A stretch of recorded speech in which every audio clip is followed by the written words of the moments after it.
Causes that led to the non-cooperation movement. The first cause was the Khilafat movement. In the First World War, Turkey was defeated and the Ottoman Empire was divided.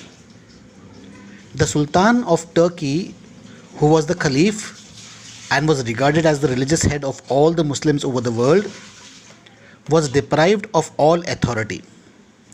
The Caliph was looked upon by a large section of Muslims as the religious head. These Muslims felt that any weakening of the Caliph's position would adversely affect their position of Muslims in India. In the First World War, the British fought against Turkey. The Muslim population in India started a powerful agitation known as the Khilafat movement under the leadership of the Ali brothers, Muhammad Ali and Shaukat Ali, Maulana Azad, Hakim Ajmal Khan, and Hasrat Mohini. The Khilafatists formed a three-point program. A. The Ottoman Caliph should retain his empire. B. The Caliph must be left with sufficient territory to enable him to defend the Islamic faith. And C. The Arab lands, Arabia, Syria, Iraq, Palestine, must remain under the Muslim rule.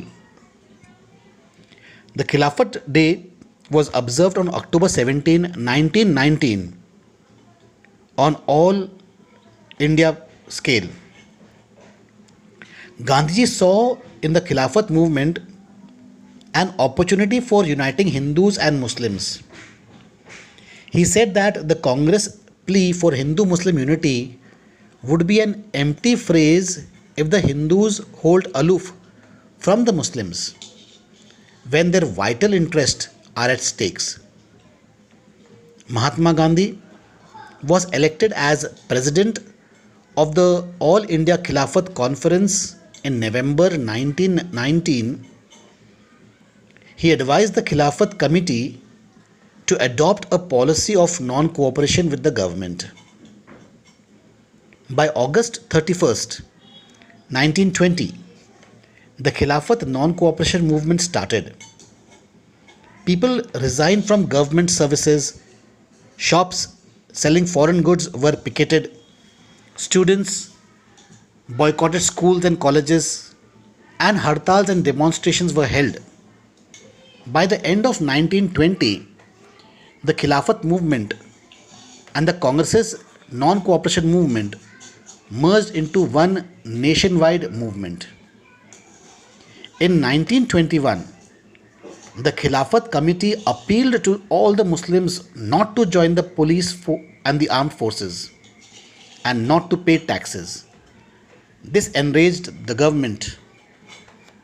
The Ali brothers were arrested on charges of sedition.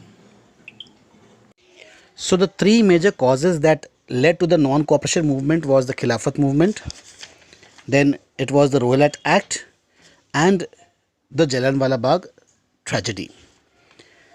As told earlier, the Khilafat movement started because of the First World War. Here in India, the Britishers were enticing the Muslims. They were trying to give favor to the Muslims, but in the world, they were fighting a war against Turkey. So in the First World War, when the Britishers defeated Turkey, they dethroned the king and placed a puppet king there. The Muslims in India felt hurt by the treatment given to the Turkey king, because the king of the Turkey was known as the Caliph and he was considered as the head of Muslims all over the world. So they felt that if the Turkey's interest, if the Turkey's rights were taken away from him, that would affect the interest of the Muslims even in India. So they demand the restoration of the original king of Turkey, the Caliph, back to his throne and all his territories given back to him, and all the Muslim countries should have their own free land. So at this time, Gandhiji felt that it is a very good opportunity where there's a chance of the Hindu and Muslim to unite together.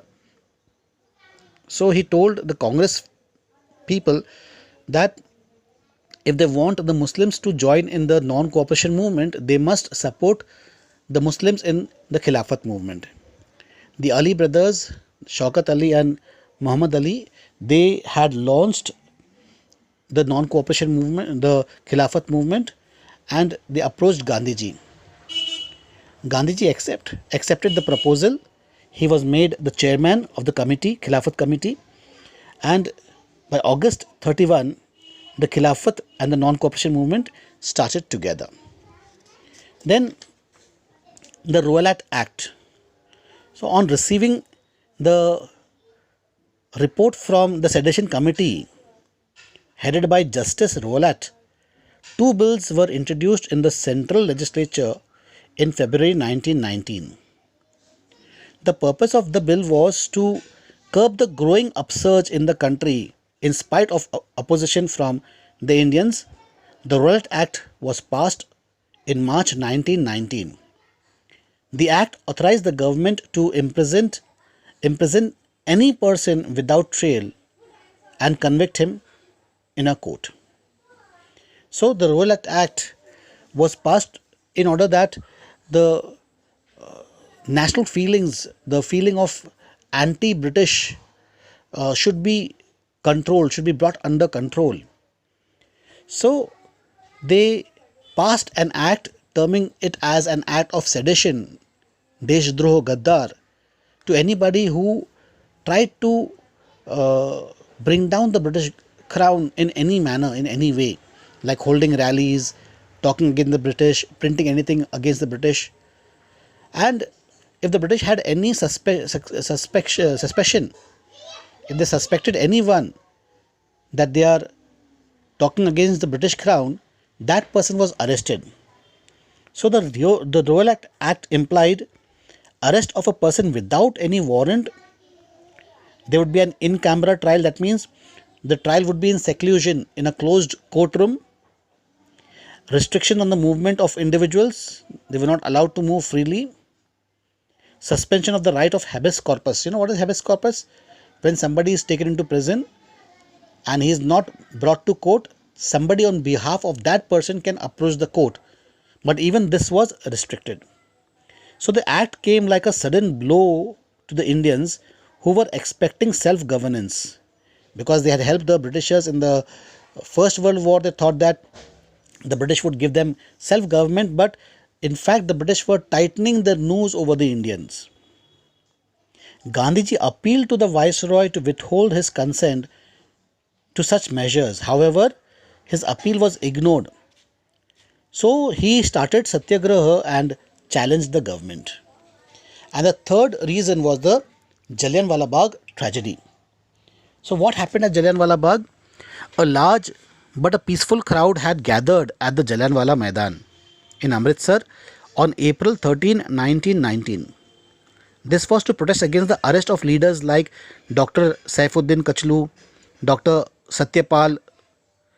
Okay, so the Jallianwala Bagh had only one entry or one exit from where the people could enter and exit. Its other three sides were enclosed by huge buildings.